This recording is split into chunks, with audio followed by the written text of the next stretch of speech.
And as you mentioned, a number of studies coming out quantifying the amount of plastics within our brains. And one of them came out in Nature Medicine a few months ago in this year, maybe more than a few months ago now. But it showed that there may be even a spoon's worth of plastics in the brain. So guys, let's try to measure what effect this is having on the brain or on mental health. Because, it doesn't take a scientist to say, if you have a spoon's worth of plastic in your brain, it's probably not good for your mental health. I could be wrong, but that is, I think, a decent hypothesis. So is this something that should be on the radar of everyday people? Like, should you think twice before you consume something? Oh, this might have this amount or that amount or more or less amount of plastic. And if we should be thinking about this, what are some practical things that people can do despite the fact that it's so pervasive? Yeah, so I think the first thing is knowing that you cannot reduce it to zero.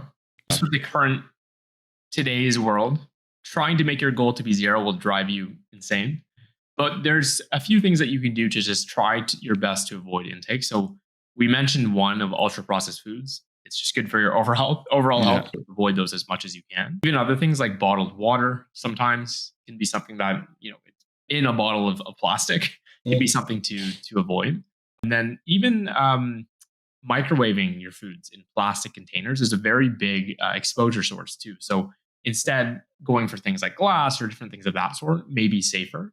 So I think right now we can only work with the best evidence that we have and try to be cognizant of avoiding different things that you can to the best of your abilities, but also having the caveat that it's almost impossible to be completely zero. So just if it's at the forefront of your mind, that's already a lot more than most people probably. And just making some of those substitutions probably go a long way.